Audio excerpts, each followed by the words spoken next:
E aí, gente, tudo bom? Mais um podcast aqui do AbilityCast. Hoje um convidado, além de ser ilustre, é uma autoridade máxima no segmento condominial, né, João? Dr. Márcio Miranda. Da Miranda Advogados. Miranda Advogados. Eu não vou nem apresentar esse homem porque eu posso falar alguma besteira, né, João? Então é melhor ele mesmo deixar se apresentar. Não seria a primeira vez, mas, né,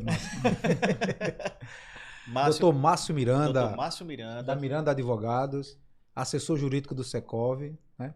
Também do Cresce PE. E o homem é uma celebridade na área condominial, no direito imobiliário. Falou em condomínio, tá falando em... Falou em imóvel em geral, o homem juridicamente tem que ser consultado, é o Dr. Márcio Miranda. Doutor Márcio, prazer em receber o senhor aqui, uma satisfação tremenda aqui, ter o senhor aqui na nossa bancada, dando continuidade aí nos nossos vídeos de podcast. E a gente quer que o senhor se apresente aí para as pessoas que talvez ainda não lhe conheçam. Eu acho um pouco difícil, mas... Sempre acontece aquele desavisado. Sempre acontece desavisados, né? Tá certo. Bom, inicialmente eu gostaria de agradecer imensamente o convite de vocês, da Ability, o seu convite, João Marcondes. Agradecer aí a efusividade da apresentação, né? Não é tudo isso, mas considerando que nós temos aí alguns anos de amizade, acredito que influencia para que vocês façam esse pequeno exagero aí da apresentação, mas nosso trabalho é feito... Ainda por cima é modesta, né? Modesta demais. Não é modéstia não, é porque vocês é que são importantes.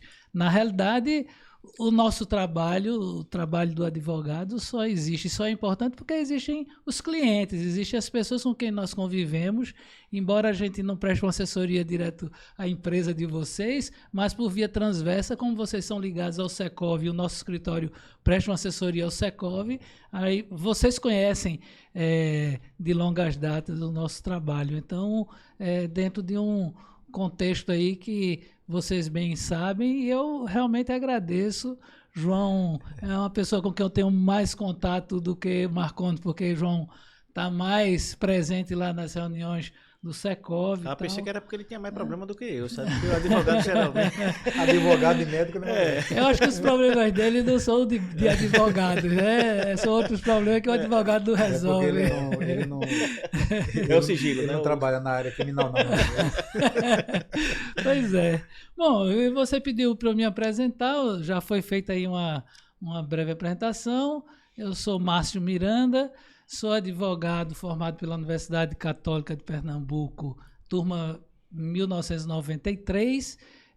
Em abril de 94, eu me tornei advogado, né? Porque a gente termina o curso e depois vai fazer o exame da ordem.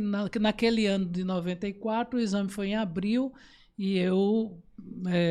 desde então sou advogado, mais ou menos pelo tempo, vocês estão percebendo que eu devo ter aí em torno de 38 anos, 39 anos, né? De advogado. Não, de idade, né? Óbvio. Sim. Agora eu tô contando já 29 anos de advogado. Pois é. Se a gente contabilizar o tempo de faculdade aí, o tempo de... Pois é, então, mas a cosmética hoje ajuda bastante, né? Verdade. Eu acho que você está bebendo da mesma água de Luciano Novaes. É verdade. Eu tenho conhecido, ele já está na fase dos 80 anos, aí sempre que perguntam a idade dele, ele aumenta, ele diz, não, eu tenho 90. Mas você está bem para 90 anos, né? Porque ele tem 80, então a técnica... Boa estratégia. Boa estratégia. Pois é, uma estratégia. Então... O problema é que eu tenho que aumentar muito, né, João? Eu tenho que dizer que eu tenho uns 60 anos, porque se você tem 50, o pessoal vai dizer, não, realmente... Não, acho então que eu acho que se tu falar que tem 60, a galera vai dizer, rapaz, tá bem você. Tá condizente. Tá condizente. Acho que tem que botar por 90 e 80, 90. Nada, que é isso. Mas o que importa é a cabeça, né? É verdade. Bom, então eu me formei em 94, eu não tenho um histórico familiar dentro da advocacia. Então, eu não herdei, por exemplo, uma banca do meu pai ou de algum parente meu, mas o meu pai ele era da Justiça do Trabalho. Ele entrou na década de 70 na Justiça do Trabalho e minha infância e adolescência toda foi meio que influenciada por ouvir termos jurídicos, acompanhar ele até, na época, ele trabalhava em uma junta de conciliação e julgamento, né? Hoje é vara do trabalho. Então, eu fui algumas vezes com ele, acompanhei. Então, eu via no dia a dia. Lá em casa só tinha livro de direito. Não é? Então, eu tive essa... gosto, né? Tive essa influência. Na hora de decidir qual curso, qual a faculdade ia fazer, tinha algumas opções. Eu fiz escola técnica, né? Poderia ter feito algo na área de engenharia, porque meu curso era mais voltado para isso, mas, no entanto, algo lá no meu coração, na hora de escrever no vestibular qual era o curso, foi o curso de Direito. Né? Então, terminei a faculdade. A única coisa que eu conhecia assim, com mais propriedade, digamos, era exatamente o direito do trabalho, porque vivi ouvindo isso tudo. Embora na faculdade eu tinha tido outras cadeiras, assim, me apaixonei muito pela área de direito do trabalho, a parte de direito civil, a parte de contratos, né, processo civil também, mas como as oportunidades que foram surgindo à época foram na área de direito do trabalho, eu comecei a fazer essa área e tive defendendo aí, a empresa ou defendendo o funcionário? Pronto, eu tive digamos, a sorte, eu não acredito tanto em sorte, mas para ficar mais fácil o vocabulário, eu tive a sorte de entrar numa empresa como estagiário, uma empresa da área de construção civil. Então você vê que já vai colocando o pé na área imobiliária. Exatamente, o futuro já vai se moldando aí. Entrei numa empresa de construção civil para ser estagiário, mas efetivamente eu atuei como preposto. Era um estagiário que atuava como preposto. E eis que foi a minha melhor escola para me tornar um bom advogado, principalmente durante audiências. Por quê? Eu comecei a ter que separar a documentação. Então, tem uma reclamação trabalhista. Márcio, separa aí os documentos. Então, eu ia para um arquivo, tinha lá milhares de contra-cheques, milhares de cartões de ponto, aqueles cartões de ponto que batia, botava na máquina, batia. E aí eu tinha que procurar o ano do que o empregado foi demitido, aí tinha lá um bloco com cartão de ponto, com contra-cheque, ia procurando um por um tal. Então eu separava a documentação, eu tive acesso à materialidade daquilo que, infelizmente, muitos advogados, principalmente recém-formados, não vão ter acesso. Então eu vi desde cedo o que era uma ficha de registro de empregado. Eu passei a discutir com os funcionários da empresa detalhes e documentos. Onde é que está o documental? Detalhes EPI, na prática, né? Na prática. Então eu tive essa prática. E quando você fazia isso, você já era advogado? Não, eu era estagiário. Né? Então, e a construtora na época tinha muitas ações. Ela tinha, sei lá, 4, 5 obras concomitantes. Então, era coisa assim de diariamente de reclamação trabalhista. Estagiário me feito uma mina de ouro, né? E aí, o que é que eu fiz? A empresa tinha o advogado era terceirizado, e eu ia para as audiências e prestava atenção em tudo que o advogado fazia. Tudo, tudo. Como ele falava, as impugnações que ele fazia, as intervenções, como ele inquiria testemunha, tudo. Eu fui olhando, fora que eu li as peças que ele fazia e tal. Na Justiça do Trabalho, ainda hoje persiste, mas é menos. Existe o jus postulandi, da parte. Porque para ir para a Justiça, qualquer um de nós precisa de um advogado, exceto juizado de pequenas causas, tratando de justiça comum. Na Justiça do Trabalho, sempre o trabalhador pôde ir sozinho e fazer a reclamação dele sozinho. Na época, tinha lá um funcionário da Justiça que pegava a termo, batia na máquina de datilografia a reclamação e dava entrada. Então, o reclamante e o próprio reclamado, eles podiam ir sem advogado. Aqueles que tinham a empresa, normalmente ia com seu advogado. Mas aconteceu de um dia o advogado, por alguma razão, não comparecer na audiência. E aí Isso o advogado defende. O advogado da empresa. Da sua empresa que você eu era o preposto. Entendi. Ele não foi. Aí me deu aquele frio, aquela coisa, o que é que eu vou fazer? e disse, não, vou enfrentar, vou fazer tudo que ele fazia, eu vou fazer. E fiz, né? E é quando você começa a perder o medo de algumas coisas. Então, quando eu terminei a faculdade, eu já estava há alguns anos dentro dessa empresa, o proprietário da empresa perguntou, você tem condições de assumir a advocacia aqui da empresa? Tenho, né? Tenho. Medo grande, mas tenho, óbvio, vou fazer. E aí eu passei a ser o advogado da empresa. Né? E foi uma experiência fantástica. E essa experiência como preposto e vendo que aquele advogado, que é um advogado renomado, até hoje eu agradeço a ele, né? Já encontrei em outras oportunidades, já disse isso a ele, que ele também foi uma grande escola para mim.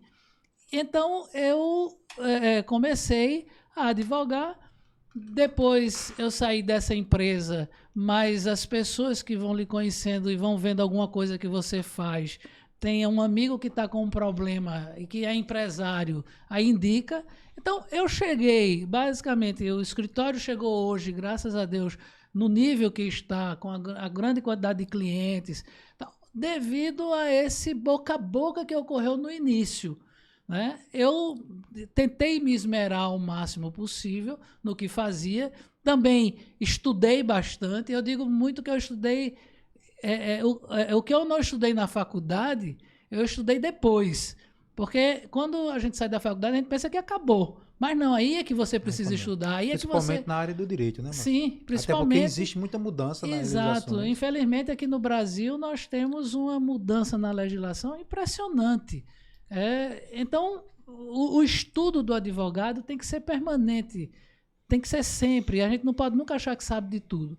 E aí um foi indicando o outro, até que chegou um cliente para mim que não tem problema algum que eu fale quem é, que era uma empresa também construtora, e essa empresa era a Incorporadora Lino, do nosso saudoso Antenor Lino. Que foi presidente do Secov. Foi presidente do Secov e da sua esposa Solange. Que também foi presidente do Secov. Um beijo para Solange, se ela tiver ouvido aqui nosso podcast, certamente vai estar. Um beijo, doutora Solange. Pois é. E aí, comecei a advogar para a Incorporadora Lino, e aí já a chave como ela foi mudando, porque, como eu disse, até então eu atuava na área de direito do trabalho. Lá na Incorporadora Lino também era para direito do trabalho. Na área de direito do trabalho. Um belo dia, o Antenor disse, doutor Márcio, eu vou ter uma reunião aqui no meu escritório com uns amigos empresários e é sobre um determinado tema, e esse tema envolvia o Secov. O senhor pode vir para nos ajudar em alguma coisa? Eu disse, claro, vou. A gente novo, né? Eu já tinha alguns anos de formado, mas não tinha nem 10 anos de formado, tinha muito menos. E você querendo cliente, você querendo aumentar o seu nível de conhecimento das pessoas, o network. Né? E aí fui para essa reunião. Quando chego lá, um assunto totalmente diferente, não tinha nada a ver com a área de direito do trabalho, mas tinha a ver com a área de direito imobiliário, envolvia o próprio sindicato e estavam lá diante de um problema que tinha acontecido e pediram a minha opinião. Tinham vários empresários, alguns inclusive já partiram, mas a grande maioria, um deles esteve hoje aqui com vocês, que foi o Luciano Novaes, da Âncora, e foi a partir dessa data que eu comecei a ter uma amizade grande, não só profissional, mas amizade mesmo. E eu me debrucei sobre o caso. Fui estudar, fui entender o que é que aconteceu. Tal. Nós estamos aí mais ou menos em 98, 99, 1998, 1999. Eu me tornei advogado em 94, então tinha 4 para 5 anos depois. E depois ingressamos com a ação, com um procedimento, precisava de um procedimento judicial, nós ingressamos com esse procedimento e depois de 9 meses nós conseguimos uma liminar do Tribunal de Justiça de Pernambuco, e essa liminar praticamente resolveu a situação, que foi favorável a todos aqueles empresários. E, após isso, um ano depois, mais ou menos, eu recebi um convite do Antenor. Ele disse: doutor Márcio, nós estamos precisando de um advogado de confiança aqui para assessorar o Secov. O senhor tem interesse? Aí as oportunidades chegam e a gente não pode deixar passar. Identificar e tem que abraçar. Não fazia noção do que é que eu ia fazer, mas fui. E foi quando eu aprendi que o Secov é o Sindicato da Habitação, é o sindicato que é um sindicato patronal, econômico, que congrega ou que representa todas as empresas imobiliárias, todas as empresas administradoras de condomínio, tal qual a Ability, todas as empresas administradoras de locação, os condomínios residenciais e não residenciais, isso com a abrangência do Estado, né? Então, pronto, eu estava aí dentro do direito imobiliário. Inserido a partir de então, eu tive que mais uma vez voltar a estudar, a questão do estudo que eu falei, aprender o que eu conhecia, mas que não tinha profundidade, e a porta se abriu, porque a partir do trabalho que foi desenvolvido no Secov, a partir da confiança que aqueles empresários adquiriram, quando surgia um problema, eu, doutor Márcio, o senhor vê isso? Aí relacionado às empresas deles, e eu fui fazendo, advogo já, por exemplo, a empresa de Antenolino, na verdade eu comecei a advogar para o Antenolino antes desse problema. Então foi em 1997. Quantos anos? Poxa, 27 anos. Pronto. A Ability é de outubro de 97. Pronto. Então advogamos até hoje para essa empresa e outras. A própria Âncora, acredito que nós, se não fizemos 20 anos, vamos fazer no próximo ano 20 anos de advocacia. Aí depois tem outras empresas também e o portfólio foi aumentando. Mas na época, doutor Márcio, seria... Pode chamar de Márcio. Mas na época seria já a Miranda Advogados? Sim. E aí o que acontece? Eu era pessoa física, não é? Entrei no mercado, como eu disse, sem uma banca, sem nada, comecei sozinho. E era pessoa física. Hoje não se apresenta mais o doutor Márcio Miranda. Se apresenta Miranda Advogado. Não, exato. Não é isso? Exato. Antigamente eu tinha que recolher aquela famosa RPA. Não sei se alguém, que é muito mais caro para pessoa física. Então, enxergando isso e até orientado à época, foi que eu comecei a pensar em criar uma pessoa jurídica e daí nasceu a Sociedade Miranda Advogados. E então Miranda deve ter sido fundada, a pessoa jurídica, acredito que em 99, 2000. Né?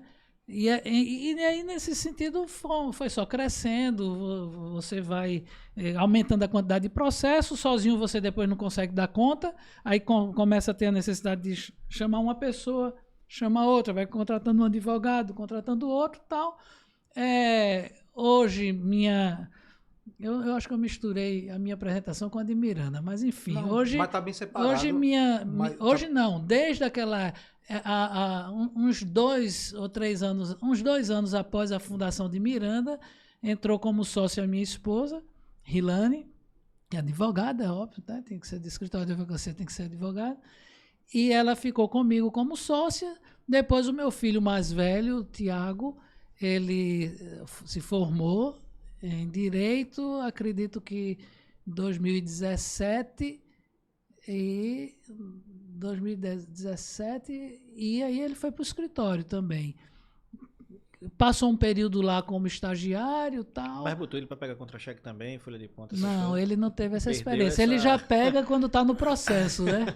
Perdeu essa... Mas ele não faz a parte de direito do trabalho, né? E aí o escritório vai crescendo e o que é que acontece? Você vai pulverizando entre os advogados do escritório, dividindo entre setores, advogados que fazem determinada matéria, advogados que fazem outro tipo de matéria, e como desde o início nossa advocacia foi sempre voltada para empresas, isso se manteve. Então, nós temos hoje uma grande clientela que são pessoas jurídicas. Nós nos especializamos em assessorar empresas. Então, a gente tem uma advocacia empresarial muito forte no escritório, e aí a gente faz o que é que nós oferecemos ao cliente? Direito do trabalho, direito civil. Hoje fazemos também, temos advogados no escritório, a gente faz também direito de família, a questão do patrimonial.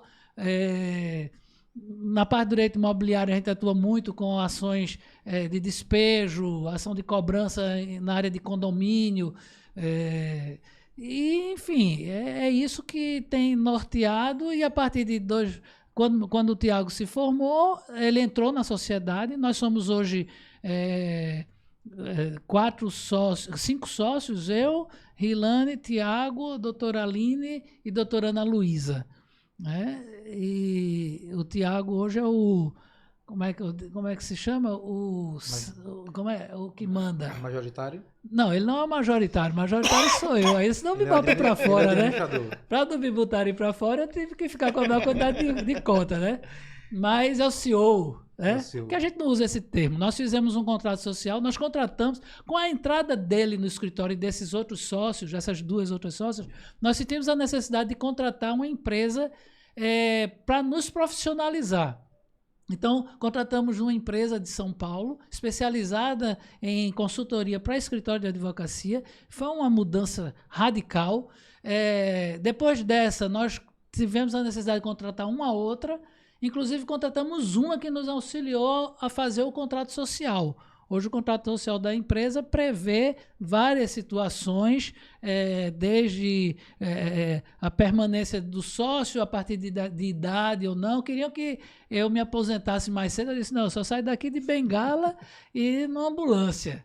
Mas eu pretendo, se Deus quiser, ficar até onde a consciência permitir, ficar lá desenvolvendo teses jurídicas e trabalhando. Eu acredito que fechei esse ponto aí da muito apresentação. E hoje a Miranda Advogados, ela detém uma carteira de quantos clientes? Porque você assiste o Secov, o Cresce, a Ademe também. Na realidade, a questão do Cresce é o seguinte. O atual presidente do Cresce foi o fundador do Secov. Aí volta aquela história, como as coisas se entrelaçam, né? O Francisco Monteiro, ele foi o fundador do Secov em 1990. Quando eu chego, 98, 99, naquela situação que eu falei, eu conheço o Francisco Monteiro nesse momento. E depois a relação continua existindo porque ele frequentava o Secov, participava de eventos, tal. Quando houve aí uma eleição, acredito que é de 2018, houve uma eleição para o Conselho Regional de Corretores de Imóveis, né, que é o CRES. Para quem não sabe, para quem está nos ouvindo e não sabe, o CRES é o conselho que rege e fiscaliza o exercício da profissão do corretor de imóveis. Existem pessoas que são especializadas em intermediação imobiliária. Não sei se vocês... Por administração de condomínio, não há necessidade de ser inscrito. Mas eu não sei se vocês, por acaso, são corretores, mas para intermediar a venda de imóveis, é necessário ser corretor de imóveis. E essa é uma profissão regulamentada, existe uma lei que regulamenta essa profissão, e essa lei criou os conselhos regionais, e existe o Conselho Federal, que é o COFES, que fica em Brasília. Então, o Francisco Monteiro se candidatou a presidente, eu acredito, em 2018, entrou, o mandato é de 3 anos. Eu não participei de nada dentro do Cresce no primeiro mandato dele. Ele foi reeleito e o apelo da reeleição, um dos apelos, além do bom serviço que ele vinha desenvolvendo, foi o fato da pandemia. Realmente ficou muito difícil desenvolver algumas coisas por conta da pandemia, todo mundo em casa e tal.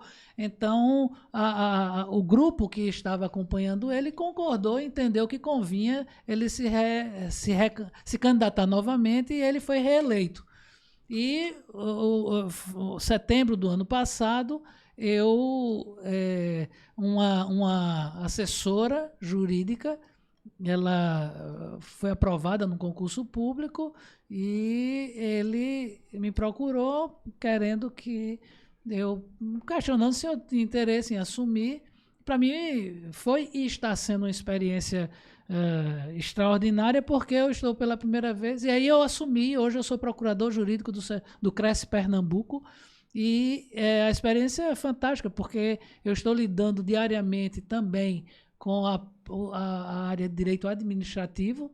Então, nós temos lá situações de licitações, é uma autarquia pública federal, então qualquer compra, qualquer aquisição tem que ser via licitação. Então, o papel do procurador é fazer pareceres jurídicos acerca desses procedimentos. Existem procedimentos contra corretores, denúncias que são feitas por pessoas que foram mal atendidos, ou que o corretor prometeu determinadas coisas e não cumpriu. Tem situações de corretor que recebe o dinheiro do preço do imóvel e a pessoa perde.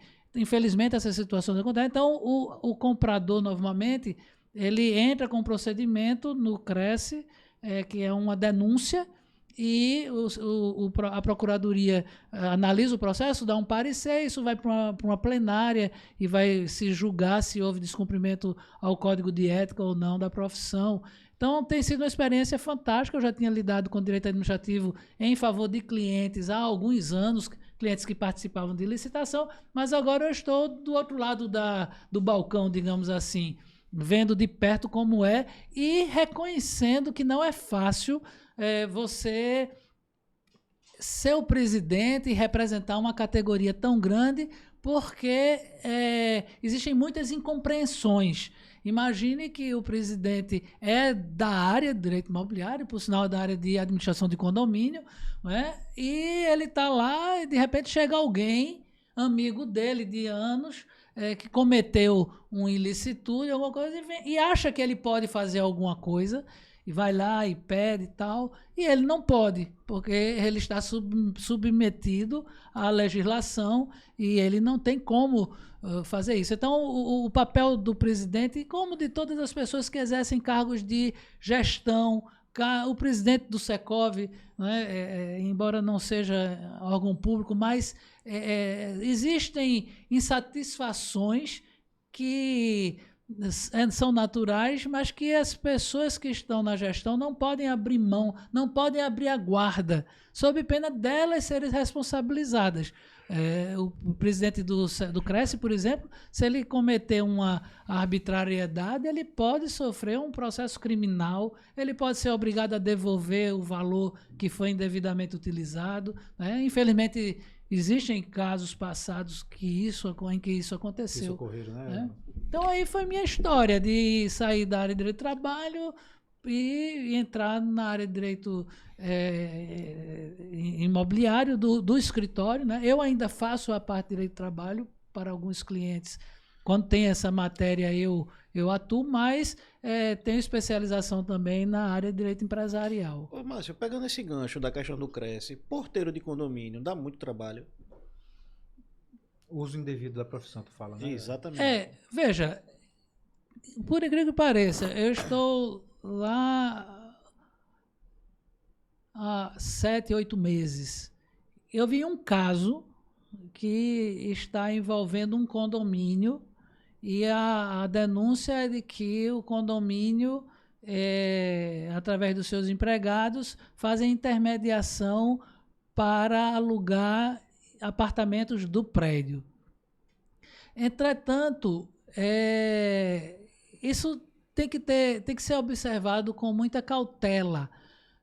Tanto que, para abrir um processo, nós analisamos se há indícios, um indício mínimo. Então, por exemplo, no caso específico, na defesa foi argumentado que, primeiro, o condomínio era o locador. Ora, se o condomínio é o locador, em tese ele pode alugar, já que ele é o locador. Ele não poderia alugar um imóvel de terceiro, mas se o imóvel é do condomínio e o condomínio é o locador, não tem problema algum. Mas foi o gerente que indicou ao inquilino. Se o gerente indicou e ele é empregado do condomínio, ele é um preposto do condomínio, então ele é como se estivesse falando pelo condomínio. Logo, ele também não estaria, em tese, exercendo legalmente a profissão. Situações análogas, trazendo agora para empresas imobiliárias, né? Empresas construtoras. A gente tem uma discussão grande no seguinte: uma determinada empresa, a sua construtora, por exemplo, João, vai estar construindo um prédio e tem lá um estande de venda que é da sua construtora, da construtora de vocês, né, que vocês são sócios. Aí você vai e tem empregados seus vendendo. E aí, esses empregados estão exercendo ilegalmente a profissão de corretor de imóvel porque eles estão dentro de um estande de venda vendendo. E eles não são corretores de imóveis. Então, essa discussão existe. Isso é Ora, bronca ou não, Márcio? se o imóvel... Como? Isso é bronca? É uma bronca que o STJ já dirimiu. Era uma bronca, mas o STJ já dirimiu. Entretanto, a gente ainda vê, de vez em quando, alguns conselhos autuam. Mas... Deixa eu entender melhor. Que seria, na verdade, por exemplo, uma construtora, ela poderia botar no setor dela comercial de venda pessoas que não são corretores, já que o imóvel é dela para vender isso. Se essas pessoas forem empregados dela, a construtora, já que ela tem não há problema. Não há problema. Porque os empregados ali estão tomando o lugar do dono. É o dono, entendeu? Eu sou empresa, tenho uma variedade de imóveis, os sócios da empresa não vão estar ali vendendo, mas os empregados, com carteira anotada, com tudo regularizado, eles estão lá vendendo. Então, há um entendimento do STJ de que, nessa hipótese, não há exercício legal da profissão. Por quê? Porque é o proprietário que está vendendo. Então, eu posso vender o que é meu. Eu só não posso intermediar a venda de algum bem seu, por exemplo. Aí eu estaria no exercício legal da profissão. Mas se eu estou vendendo o que é meu, se uma construtora, ela diretamente, pelos seus sócios ou pelos seus empregados venderem, não há problema algum. O problema é quando eu vendo para... Eu sou um terceiro... no caso aí, eu sou uma pessoa que não é corretor de imóveis, pego um desses imóveis e vou vender no mercado. Nesse caso, eu estou descumprindo a lei. Inclusive, é uma contravenção penal e pode dar cadeia. As pessoas pensam que não, mas nós temos processos no Cresce. Nós fazemos a notícia crime ao Ministério Público, e o Ministério Público instaura uma ação criminal. Existem casos em que a pessoa é condenada. Pelo uso indevido da profissão. Pelo exercício ilegal da profissão, exatamente. E, na verdade, a profissão de corretor de imóveis já é uma profissão da qual existe algumas pessoas que não têm uma boa aceitação, né? Que acham que todo corretor, né, vai trazer prejuízos financeiros. E, na verdade, não é isso, né? Na verdade, existe uma profissionalização muito grande, existe o Cresce que regulariza tudo isso, né? E onde o cliente ele pode cobrar a responsabilidade desse profissional. Sim, qual é a visão que eu percebo, às vezes, de quem quer vender um imóvel? Ele está querendo ganhar o valor, ou seja, ele está querendo receber o valor do preço. Mas, para isso, ele vai ter que ter um intermediário, porque ele não tem condições e nem tem estrutura para anunciar, para fazer propaganda e para ficar todo dia atrás de gente para comprar. Isso então, tem um custo, né? eu não tenho condições de fazer isso. Eu acredito que vocês também não. Então, se a gente quiser vender um imóvel, a gente vai contratar uma pessoa que sabe fazer isso, que tem uma expertise nisso. E isso tem um custo. Qual é a média? Qual é o costumeiramente cobrado aí? É 5% do valor do imóvel, do valor de venda. Então, um imóvel de 100 mil reais, o corretor vai ganhar 5% de 100 mil reais. Então, muitas vezes, o proprietário não quer ter essa despesa. Também tem um outro lado de quem está comprando, porque na hora que eu coloco no mercado um imóvel para vender, tem alguém que está no mercado procurando comprar algum imóvel. E esse imóvel que eu estou vendendo, na hora que eu intermedio em favor do vendedor, eu também posso estar ao mesmo tempo intermediando em favor do comprador.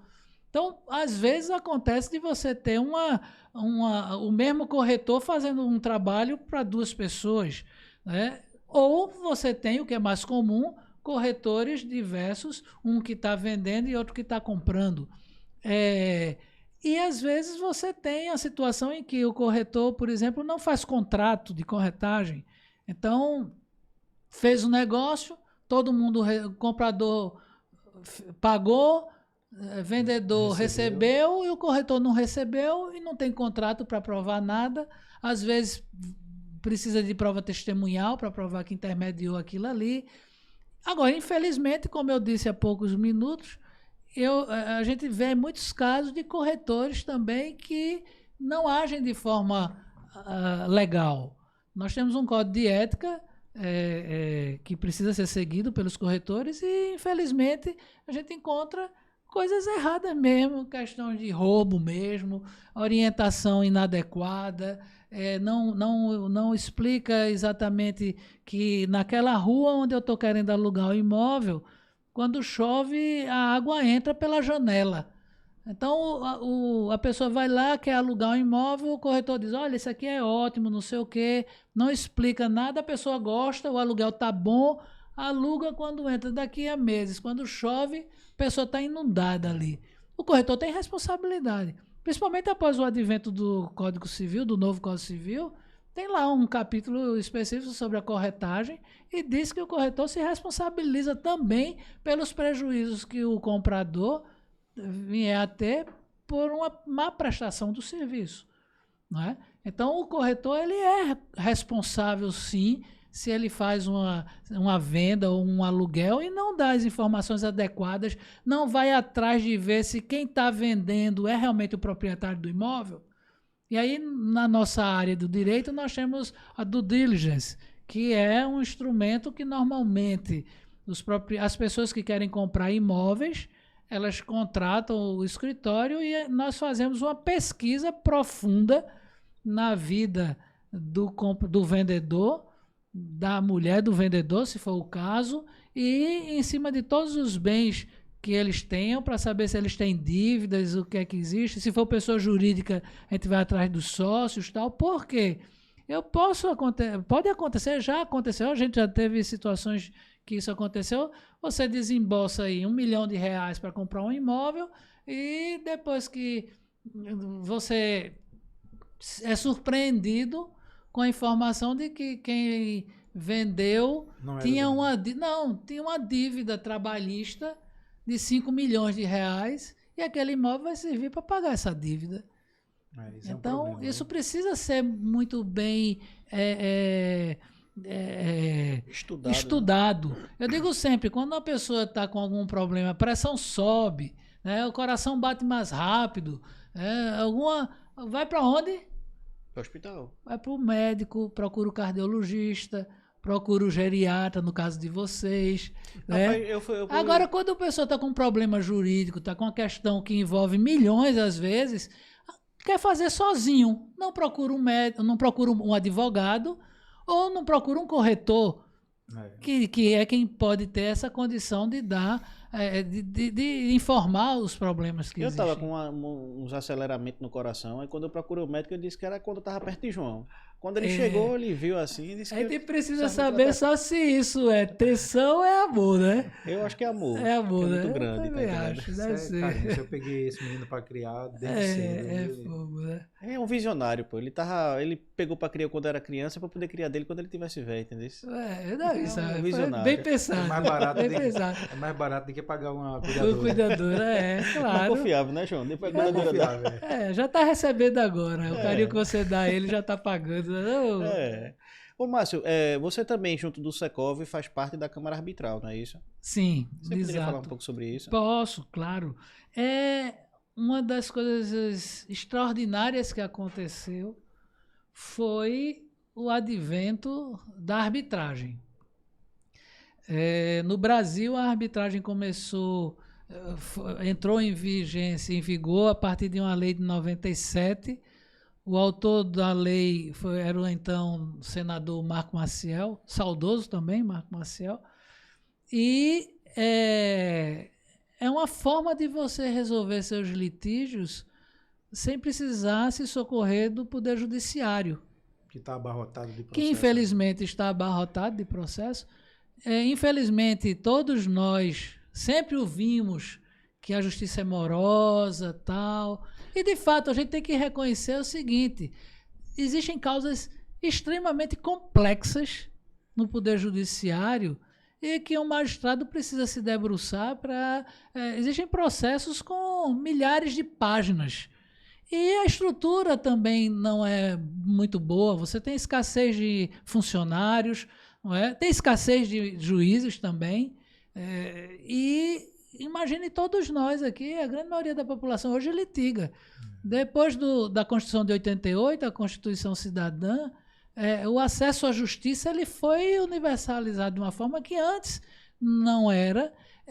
As pessoas tomaram a consciência também, acredito que pelo próprio desenvolvimento da humanidade, as pessoas tomaram consciência dos seus direitos e hoje você chega numa vara civil ou trabalhista e a quantidade, você tem, sei lá, a última informação que eu tive numa determinada vara civil, você tinha 60 mil processos para um juiz julgar, não é? E aí você tem processos de pessoas que estão na iminência de morrer, você tem processos com pessoas que estão com 60 anos, com 80 anos, então tem prioridades, não é?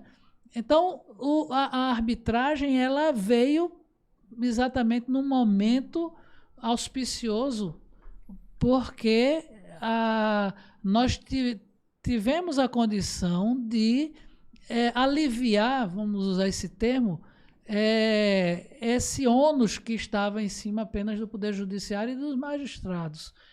E aí a lei foi muito sábia. Ela disse, é tudo que pode ir para a arbitragem? Não, não é tudo que pode ir para a arbitragem. A lei diz que só pode ir para a arbitragem aqueles direitos disponíveis. Então, por exemplo, eu não posso tratar uma questão de paternidade na arbitragem. Eu não posso tratar uma questão de divórcio na arbitragem. Mas eu posso tratar questões de contrato na arbitragem.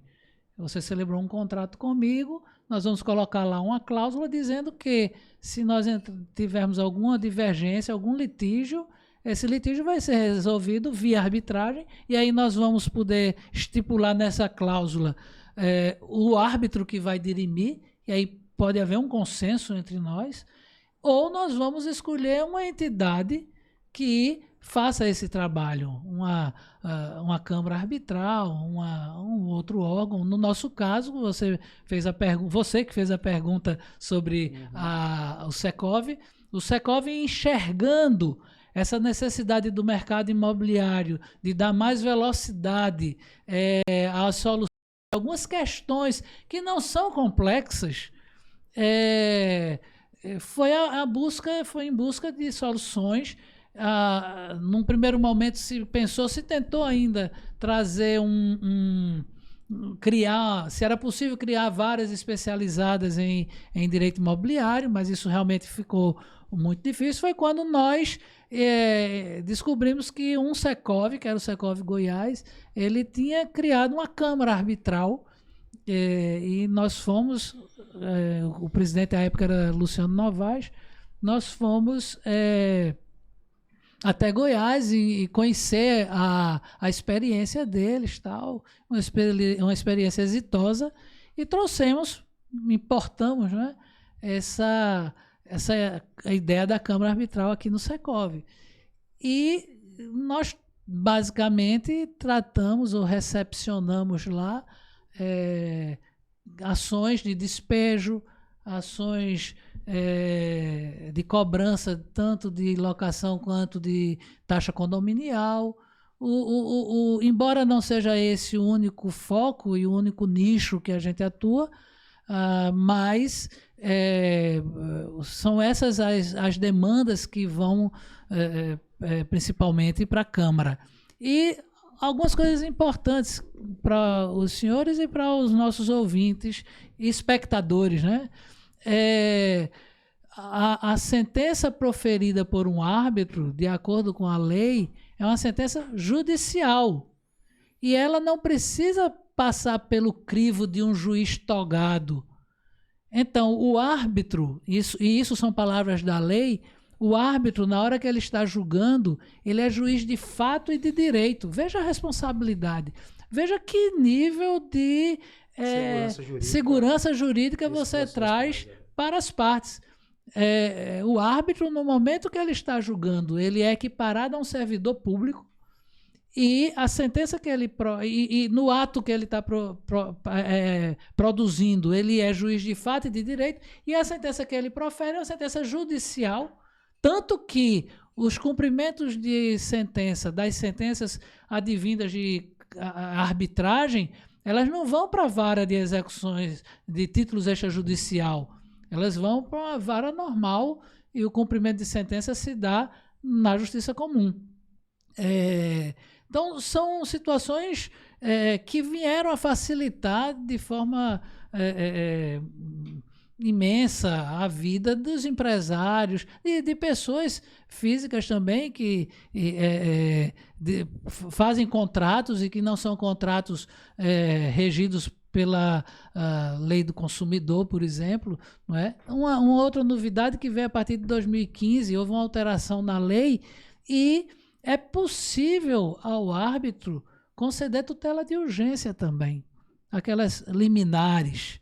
Não é? Então, depois que tiver instaurado o procedimento arbitral, a parte ela pode fazer um pedido de tutela de urgência e o árbitro, se ele entender que estão presentes os requisitos, ele pode conceder a tutela de urgência, a liminar.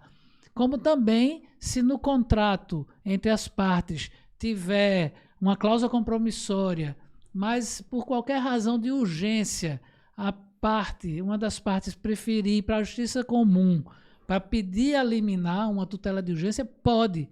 Mas assim que for instaurado o procedimento arbitral, primeiro, a parte tem 30 dias para instaurar o procedimento arbitral, e depois de instaurado o procedimento arbitral, compete ao árbitro analisar aquela tutela de urgência que eventualmente tenha sido deferida e manter ou não. Ô Márcio, deixa eu fazer uma pergunta. Nos contratos, eu sei que o contrato ele é bilateral, então, juridicamente falando, tem algum problema da gente colocar que o foro para dirimir aquela celeuma ali seja, por exemplo, Recife e Câmara Arbitral? Veja, isso é um problema, porque já há entendimento no sentido de que, se você deixar na dúvida, a prevalência vai ser da justiça comum, certo?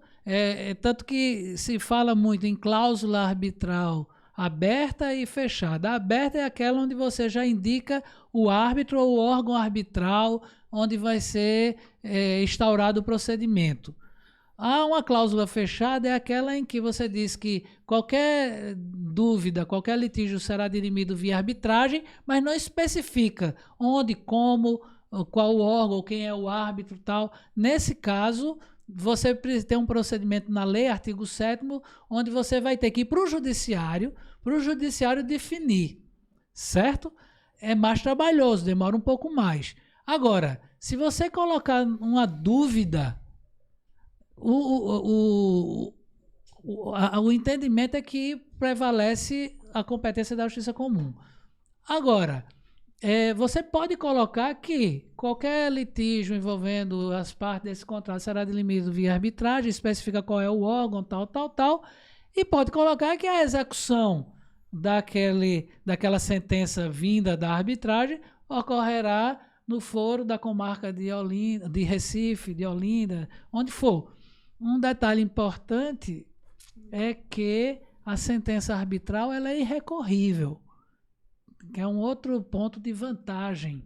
Não é? Nós sabemos que... Ela é irrecorrível ou ela é inquestionável? Ela é irrecorrível.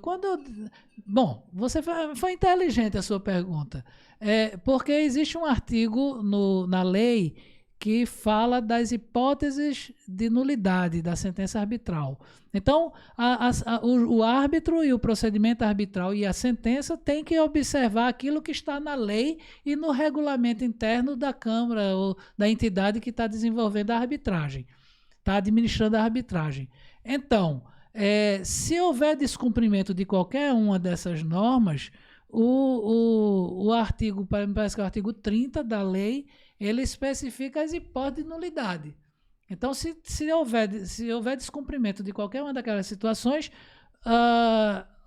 a parte que se sentir lesada pode entrar na justiça comum pedindo a nulidade da sentença arbitral. Detalhe, o tribunal ou o juízo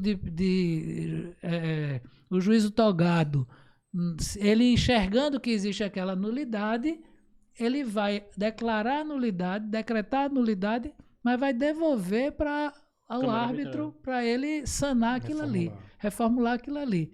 Então, é muito interessante isso, porque você mata tempo. Hoje, um processo na Justiça Comum de Pernambuco, sendo bem otimista, ele é julgado na primeira instância, sei lá, em 24, 36 meses. Quando termina essa fase, a parte que não se conforma com a sentença pode recorrer para o Tribunal de Justiça. Aí lá no Tribunal de Justiça também vai demorar mais ou menos isso, se não demorar mais. Está sendo bem otimista mesmo. Né? E quando o tribunal julga, ainda há a possibilidade de interpor recurso para os tribunais superiores. No caso da Justiça Comum, ou vai para o STJ, se houver afronta ou violação à lei federal, ou ao Supremo Tribunal, se houver afronta à Constituição Federal. Então, um rito, um procedimento de um processo, ele sempre tende a ser demorado, por conta de todas essas possibilidades. Na arbitragem, eu tenho conhecimento de situações resolvidas na arbitragem, envolvendo compra e venda de imóveis, com necessidade de restituição de valor e de fruição, tal, resolvido em 3 meses, com sentença arbitral, não é? Então, é extremamente vantajoso. Mas o juizado especial, ele teve como propósito ele desafogar a justiça comum, né? Mas hoje o que percebe é que o juizado especial, ele termina... Quer uma pastelinha, Marcelo? Eu posso? Deve. É dele mesmo, né? Tá, obrigado. Rapaz, por isso que eu vim olhando. Eu já comi umas 10 aqui. De onde é que brotou isso aqui? Isso é teu, rapaz? Não, é meu não, é nosso. Trouxe pra compartilhar. Você é o patrocinador do podcast. E só do boca a marca. Eu pensando que era teu. Eu já ia virando a boca assim. E o juizado especial, o que nós percebemos hoje é o seguinte: existe processo que está praticamente pau a pau com a justiça comum. A gente né? fica na dúvida, na verdade, eu te entro. Quem demora mais, né? Ou seja, o juizado especial ele foi tão procurado, dadas as facilidades que foram disponibilizadas para a população, que hoje, meu amigo, para mim, está pau a pau o tempo de demora da justiça comum e do juizado especial. Eu vou dizer uma coisa aqui, mas por gentileza fica só entre a gente. Fique tranquilo, a gente não vai passar para ninguém, não. Pasmem. Se nós tivermos uma ação de cobrança de débito condominial, que é a área de vocês, nós preferimos entrar na justiça comum do que ir para o juizado. Primeiro que as possibilidades na justiça comum são maiores. Possibilidade de recurso, se for o caso, tal. Possibilidade de dilação probatória pericial, se for o caso. No juizado, nós temos uma limitação de valor, até 40 salários mínimos, me parece. E, infelizmente, está acontecendo o que os senhores já constataram. Os processos estão muito lentos, não andam. O juizado está abarrotado. Realmente, a ideia dos juizados era para essas causas de menor complexidade, menor valor, em vez de ir para um juiz togado, para um juiz da justiça comum, ordinária, fosse para um juiz do juizado, que em tese aquilo seria resolvido rápido. Mas não está acontecendo isso. Nós temos experiência de uma agilidade muito maior na justiça comum ordinária do que em juizado de pequenas causas. A culpa é de quem? Não é a culpa do juiz, não adianta, não é culpa do servidor, é a estrutura. O sistema mesmo. É o sistema, é a estrutura. O juizado hoje está julgando até um problema de doença, como um camarada que caiu num supermercado, na rua, e tem que entrar por ali também, né? Pois é aquela história que eu falei há pouco tempo da judicialização. Foi criado na mentalidade das pessoas que é bom ir para a justiça, que a justiça é um excelente companheiro. E existem situações, eu estou há esses anos todos, eu sou advogado há esses anos todos que eu falei, e eu vi a justiça fazer justiça. Mas existe uma estrutura aí que ultrapassa a vontade dos servidores, dos juízes e tal. E, de fato, você perde muito tempo discutindo coisas que... Na verdade, termina sendo uma faca, como dizia a Mamonas Assassina, de dois legumes, né? Por quê? Porque, primeiro, você recorre à justiça para resolver uma celeuma. Em tese, a população deveria temer a justiça, mas diante do cenário hoje das justiças, muitas vezes você, Deus vai botar na justiça, isso vai resolver, sabe Deus quando?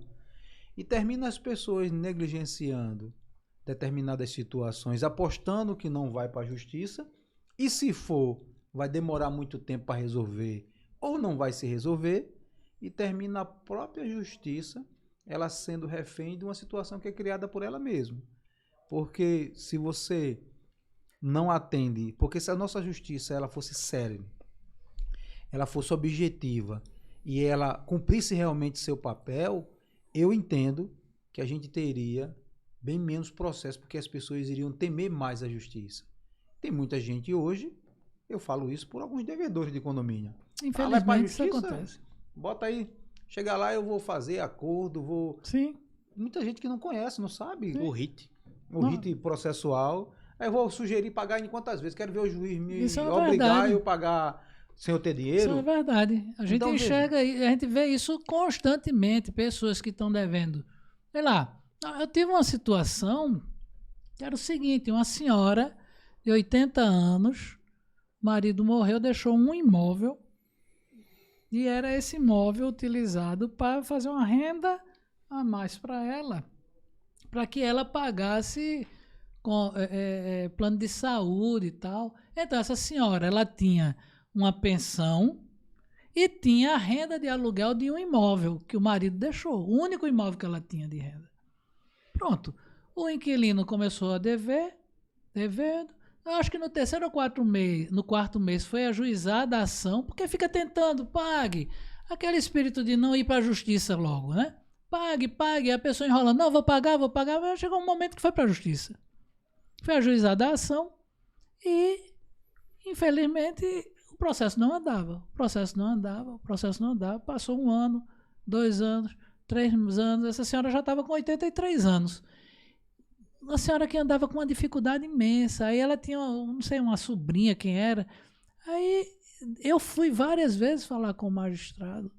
E ele dizia, doutor, eu entendo, mas com essa idade tem várias outras pessoas aqui também. Então, estou pegando os mais antigos e tal. E a pessoa já estava passando dificuldade. Aí um dia eu disse para ela, dona fulana, vamos lá para o fórum. A senhora senta lá na antessala da vara e fica esperando para falar com o juiz. Aí pronto, ela ficou lá. Eu disse, mas a senhora não... É difícil a senhora ser presa, eu vou ficar calado. Né? Aí pronto, ela só saiu quando o juiz atendeu ela. O juiz atendeu, foi muito cordial e tal, mas viu aquela situação dela e... Eu acho que 3 dias depois a sentença estava proferida. Não era para ter chegado nesse ponto. Mas o cliente também não entende o lado da gente, do lado do advogado. Você deve ter essa situação de o síndico não compreender demais, vocês. Vocês às vezes dizem, não pode, mas o síndico quer porque quer fazer daquele jeito. No nosso caso, nós temos um cliente que está passando uma necessidade há 3 anos e que simplesmente não tem um resultado e o direito dela não tem dúvida. Não tem dúvida o direito dela. Inclusive, a outra parte, quando fez a defesa, a contestação, tem ainda esse direito de fazer a contestação, reconheceu a dívida, mas disse que não tinha como pagar. E o que a gente queria era apenas o imóvel de volta. Porque para o proprietário, para o locador, mesmo que ele perdesse todos os aluguéis que não foram pagos, a parte não tivesse como pagar, ele está com o imóvel de volta na posse dele, ele poderia alugar de novo. Poderia vender, poderia fazer o que for, mas o que dói é muitas vezes você tem uma situação dessa em que o devedor fica no imóvel, a dívida vai aumentando, vai aumentando, vai aumentando, e o outro passando dificuldade, passando necessidade. Então, infelizmente, isso acontece. Eu acredito que nós deveríamos fomentar uma cultura de conciliação, uma cultura de tentar fazer acordo, não judicializar. O ideal é não judicializar. Mas às vezes quando existe um litígio, eu entendo. Você está litigando aí com o Marcondes. Aí chegaram numa discussão tal que ficou difícil o relacionamento. Aí pronto. Ninguém vai tentar mais o acordo. Só vão resolver na justiça. Uma ação dessa na justiça vai demorar anos. O prejuízo talvez seja muito maior. Então, às vezes, a gente tem que deixar o orgulho, a arrogância de lado, né? Tem que vestir, como dizem, a sandália da humildade. Fulano, essa bronca da gente, não dá mais para a gente trabalhar junto. Vai ser mais caro se a gente perdurar nisso aqui. Isso serve para briga, para discussão de casal também. Não é melhor a gente continuar como amante e deixar de ser sócio. Você vê isso muito em litígio de casal, picuinha. O cara separou porque estava com outra. A mulher cria tanta dificuldade de aceitar. Não é de aceitar a outra, ela não vai aceitar nunca. Mas de aceitar que aquela condição aconteceu. Vamos para frente. Mas não, ela às vezes causa um prejuízo ao patrimônio da família, do casal. Tem um amigo meu que passou por uma situação semelhante a essa, mas superou. Pois é, e aí nós tivemos já casos no escritório, tanto de situações de dificuldade criadas pela mulher e como criadas pelo homem também. Acontece. Eu não estou entrando aqui no mérito de quem tem razão, quem não tem razão, mas existem situações que você tem que tentar sair da subjetividade. Ele me fez mal, que não sei o quê, tal, e ir para a objetividade. É um prejuízo que a gente vai ter. É um prejuízo. Uma vez, brincando, né? Eu estava com minha mulher num restaurante e a gente brincando. Soltando as coisas de 30 anos de casal. A gente fez brincando, pegou assim, um papel lá e foi a conta, né? Se a gente fosse se separar, que brincadeira, como é que ficaria? O Márcio testando a esposa. Qual foi a conclusão? A esposa testando o Márcio. A esposa advogada. Qual foi a conclusão? É melhor ficar junto. O prejuízo é maior se você se separar. Quando tu visse as contas dela, quando eu vi a conta, eu disse, não, vou ficar junto aqui. Rapaz, terapia da porra, não foi não? Rapidinho resolveu a crise, não foi? Olha, foi melhor do que encontro de casais com Cristo. Porque você vai fazer encontro de casal com Cristo no início do casamento, né?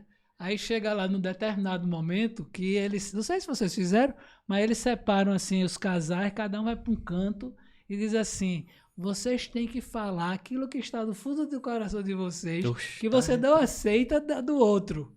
Aí eu lá com aquele espírito de falar a verdade, de limpar tudo tal, começar... Ai, meu amigo, foi uma confusão. Quase que não acaba o encontro de casais com Cristo. Mas acabou, graças a Deus. Terminou os outros casais se envolvendo também. E aí, deixa. Estamos há 30 anos aí. Bem, Márcio, a gente está chegando aqui no final do nosso podcast. Foi excelente essa conversa. Eu teria uma pergunta ainda para fazer para Márcio, porque quando a gente fala de direito e a gente vivencia isso muito bem no nosso negócio, porque eu acho que no nosso negócio não, né? Tudo está relacionado ao direito. E a gente tem tido algumas mudanças nas legislações, né? Que isso tem impactado diretamente o mercado imobiliário no todo. E Márcio, por ser um grande operador do direito, principalmente nessa área, eu sei que ele tem se atualizado, né? Tem buscado informações nesse sentido. E eu queria que o Márcio falasse um pouco sobre isso. a exemplo das assembleias, agora que a gente pode fazer de forma online, não é isso, Márcio? Já é permitido, porque antes nós não podíamos, das assembleias continuadas, e várias outras mudanças nas legislações que isso impacta diretamente na vida condominial. E aproveitar a presença do Dr. Márcio Miranda aqui para usufruir um pouco desse conhecimento. Não, a gente pode dizer, dentro da linha da questão das assembleias virtuais, né? A pandemia não foi boa, não foi bom para ninguém, né? Infelizmente, muitas pessoas tiveram suas vidas ceifadas, outras ficaram com sequelas, mas é forçoso reconhecer que essa catástrofe fez com que algumas melhorias que estavam previstas para acontecer talvez daqui a 4 anos, 5 anos, 10 anos, foram desengavetadas. Elas foram desengavetadas e eu falo isso tanto em relação às assembleias virtuais, quanto com relação até ao próprio Poder Judiciário. Nós fizemos audiências virtuais em vários estados. Eu fiz sustentação oral e julgamento em Manaus. Fiz audiência virtual, processo no Rio Grande do Sul, vários estados. Então, isso trouxe uma agilidade, uma melhora. A tecnologia ajudou bastante nisso.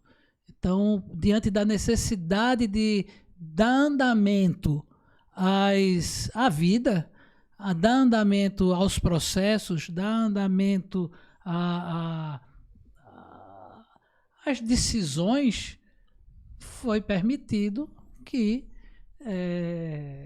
os juízes fizessem audiências virtuais, que nós despachássemos com o juiz virtualmente, nós despachamos com desembargadores, e o condomínio não poderia ter ficado de fora disso, porque quem manda no condomínio é a Assembleia.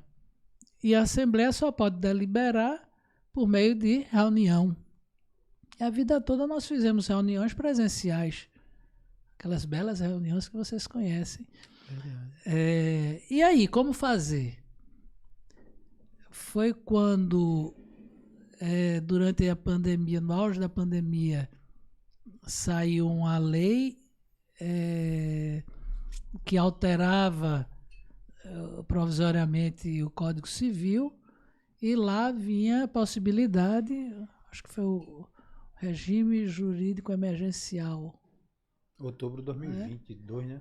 E aí eles permitiram que houvessem reuniões virtuais, houve uma prorrogação do mandato dos síndicos, né? E foi permitido que houvesse reunião virtual.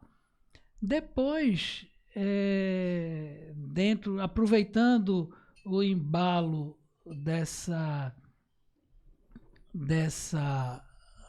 possibilidade, dessa regulamentação, foi promulgada a Lei 14.309 de 2022, e a lei consolidou algo que já estava sendo utilizado na prática e, portanto, deu segurança jurídica aos condomínios. Foi visto que era bom fazer audiência virtual. Antes mesmo da lei, a lei aqui permite a assembleia híbrida, né? Mas ainda no regime da pandemia, tinham situações em que as reuniões eram híbridas. Você tinha a situação daquela senhora que não sabia mexer em internet, não sabia nada, como fazer. Não, vamos fazer aqui num local aberto, com as pessoas, um local aberto com as pessoas que não conseguiram acesso, e quem puder fica virtual. Depois a lei 14.309 do ano passado, ela consolidou essa situação e disse que inclusive a convocação pode ser feita por o meio virtual, né, de forma eletrônica. Não pode essa situação ser vedada pela convenção do condomínio. Então, se a convenção não diz nada, pode, Só se ela vedar, aí não pode. Né? Tem que ser preservado aos condôminos todos os direitos que eles teriam na audiência presencial, ou seja, ele tem o direito de voz, ele tem o direito de voto, né? Ele pode se manifestar. Aqueles critérios anteriores de que a Assembleia não pode ocorrer se todos os condôminos não tiverem sido... Isso mantém-se, não alterou nada. Alterou apenas a forma do local da reunião. Você pode ter uma reunião agora virtual, utilizando a internet. Assembleia virtual, Assembleia continuada? Né? A Assembleia continuada foi também digamos, a consolidação de algo que já ocorria de forma oficiosa, não é? Era uma esperança que se tinha de um dia poder uma determinada reunião onde não foi possível atingir um determinado quórum, ela poder ficar perdurando até que esse quórum fosse atingido. Ou não, pode acontecer de não conseguir. Mas nós já tínhamos uma situação, como você disse, oficiosa, em que o síndico saía com a ata da reunião, assina aqui, assina aqui. E aí tinha a discussão, isso é legal, isso não é legal, para atingir o quórum necessário. E essa mesma lei de 2022 que permitiu a Assembleia Virtual, a reunião virtual, ela trouxe a possibilidade de você fazer a reunião e continuada. Então, isso precisa que os presentes permitam, autorizem, o presidente ou o síndico coloca em votação na hora, e essa reunião ela pode ser continuada num outro momento, numa data previamente marcada. Aqueles condôminos que não estiveram presentes na primeira podem vir para a segunda, não é? Nós estamos com um condomínio que já teve 3 reuniões continuadas, quer dizer, já teve 3 encontros, reuniões continuadas e não conseguiu atingir o quórum, né? Exato, e foi cancelado, porque tem um prazo também. Tem um prazo, 90 dias, exatamente, né? 90 dias. E assim você tem que chegar à conclusão, assim, os condôminos podem não querer isso. Exatamente. Não é? Tem que compreender isso. Mas foram avanços que vieram, infelizmente, em decorrência de uma situação triste, mas que eram necessários e, como eu disse, abrangeu não somente os condomínios, mas o próprio Poder Judiciário e outros órgãos, que hoje nós temos aí uma situação da lei que visa alterar a lei de registros públicos. É criado o SERP, que é o Sistema Eletrônico de Registros Públicos, não é? Também nessa linha de automação. Ainda não está totalmente desenvolvido o SERP, que é uma plataforma, e isso está sendo feito. Há previsões de, a partir de julho, já entrar em funcionamento, mas é uma plataforma por meio do qual a gente vai poder fazer todo o procedimento de cartório virtualmente, sem precisar estar presente lá. Inclusive, é um sistema que vai permitir que nós tenhamos acesso ao conhecimento se os bens de determinado vendedor estão indisponíveis, se tem penhora. Isso vai ajudar bastante na hora de você adquirir um imóvel. Você vai ter a informação lá que... Isso é o que? Isso é um sistema desenvolvido para a área de registros públicos, os cartórios que vão disponibilizar... Alimentar essas informações. Essas informações vão ser alimentadas pelos cartórios. Aí me parece, o que eu entendi é que o SERP, que é o Sistema Integrado, é uma plataforma que está sendo desenvolvida a 4 mãos. E aí, o SERP ou SERP?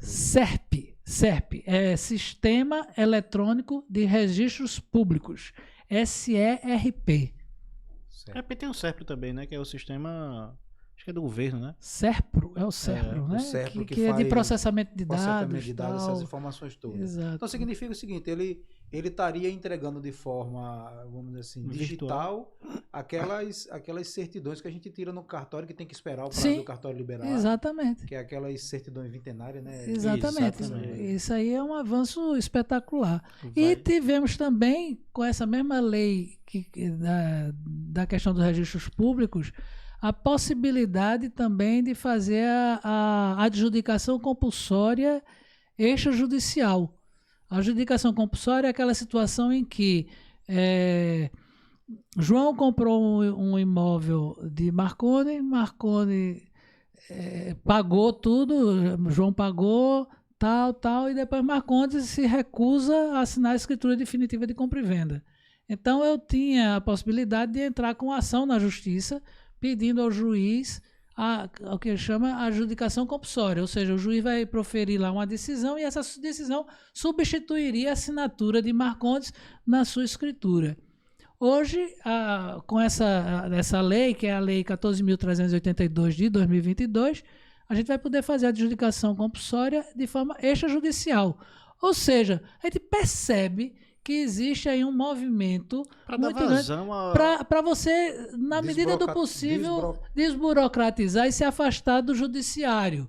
Eu não preciso ir mais para o judiciário, que eu sei que é uma carga pesada de situações que tem, e eu posso fazer extrajudicialmente, como já tem o inventário extrajudicial, arrolamento, até a própria separação ou divórcio, que pode ser feito de forma extrajudicial.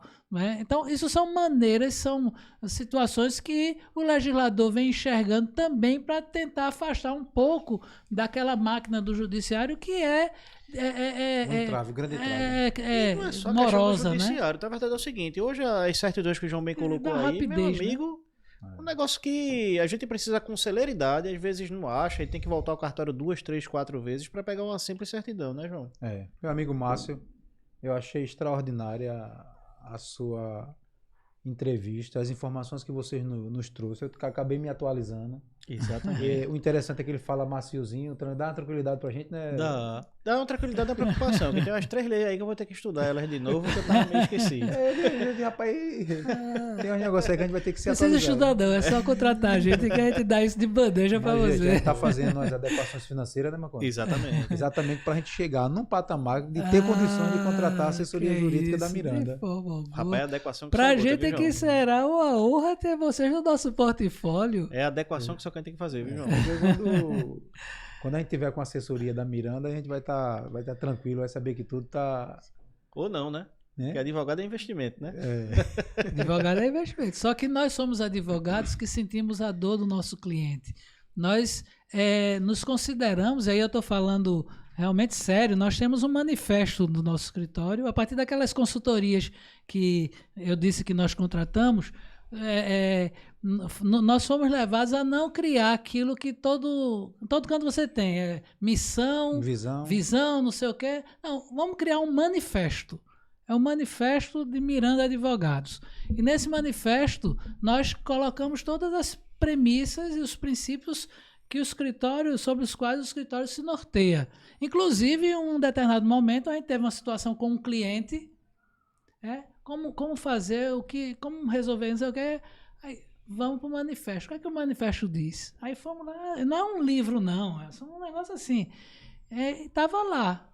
Não, então vamos agir como diz o nosso manifesto. E no nosso manifesto a gente externa lá que o nosso cliente é o centro das nossas atenções. E que nós devemos estar próximos do cliente, não 8 horas, 12 horas, 24 horas, mas 50 horas, 60 horas, porque a gente entende que o advogado é como um médico. Você tem o seu médico de confiança. Você quer, na hora que você estiver infartando, que sua mulher ligue para ele e ele atenda e diga, não, faça isso, tem que fazer isso. É uma historinha pequena. Nós temos um cliente também de muitos anos, 20 anos, e um dia, na época de telefone, era mais fácil o telefone, fiz do que o celular. Aí toca de madrugada, 3 horas da manhã o telefone. Tomácio, sim. Olha, tem um carro aqui na frente do empreendimento, tal, e o que é que a gente faz? Eu disse, tem que chamar a polícia, né? Não, mas um funcionário se aproximou, bateu no vidro, abriram e disseram que era a Polícia Federal que estava esperando amanhecer porque tinha um mandado para cumprir lá.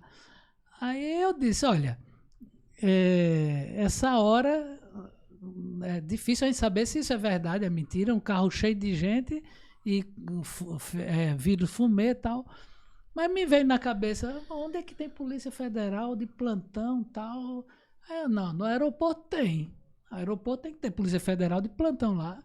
Meu insight na hora foi ligar para o aeroporto. Liguei, consegui falar com o agente, me identifiquei, disse tudo. Ele disse, olha, ligue para mim daqui a 20 minutos. Aí liguei, ele descobriu e viu que realmente era uma operação que estava sendo realizada, que ia ser realizada. E aí eu disse pro cara, você dê café da manhã aí, sirva direito e tal, mas... E se prepare quando der 6 horas da manhã, ele vai entrar, viu? Eles não são bandidos, não. Eu costumo dizer o seguinte, para advogado, médico e mecânico, a gente não deve mentir nunca. E contadores. Isso também, contador. Isso é uma verdade. Isso é uma verdade. Eu digo muito isso. Quando você mente para o advogado ele vai desenvolver uma tese de defesa fora da realidade. Lá na frente, isso vai dar errado. O resultado da sentença é fruto da inicial. Então, se você começa errado... Sim. Então, eu digo sempre, fale a verdade. Por pior que seja a verdade, nós temos que traçar uma estratégia dentro da verdade. Eu não posso traçar uma estratégia fora da realidade. Doutor Márcio, queremos agradecer, né, Marconi? Exatamente. Agradecer imensamente a sua presença. Tudo que o senhor acabou de nos passar aqui, enriquecer nosso podcast. Agradeço bastante. O senhor acabou tocando no nome aí do Dr. Tiago. Dr. Tiago, a gente já fez o convite para ele. Isso. Tem algo muito importante que o nosso público está querendo se inteirar, saber mais, que é a PEUC, né? Exato. Que é falando sobre a questão de IPTU e de imóveis. Exato. Envolve o município, né? Os imóveis. Isso é assunto para outra hora e com o Tiago, né? Porque tanto ele está ansioso para participar, como nós estamos ansiosos para a participação dele, né? Eu já ouvi fazendo uma apresentação sobre, achei impressionante, né? A metade da sociedade concorda, a outra metade não concorda. Esse é um assunto que a gente realmente tem que trazer e abrir um leque aí para discussão junto aos nossos seguidores. Ok. Márcio, muito obrigado. Eu que agradeço imensamente a vocês, e agradeço a amizade, né, e agradeço a confiança, porque isso mostra o quanto a gente desenvolve um trabalho importante e o quanto a gente também tem uma relação saudável. Né? Estou à disposição, desejo sucesso, mais sucesso a vocês, né? Desejo que tanto como pessoas físicas como quanto empreendedores, vocês alcancem o máximo, sempre com aquela humildade que é necessária, né? Amém. Mas, que é costumeiro, né? Que é costumeiro. É bem humilde isso que você disse. Mas eu desejo tudo de bom para vocês. Muito obrigado. Obrigadão aí. Chega mais um final aí, né, João? Pessoal, chegamos mais um final, né? Pedimos aos nossos seguidores aí que dê um likezinho aí na nossa página, né? Compartilhe os nossos vídeos e obrigado a todos. Vamos lá. Márcio, obrigado, amigo. Opa. Beijo no coração, gente. Beijo no coração, pessoal. Valeu, Márcio. Vamos pro próximo agora.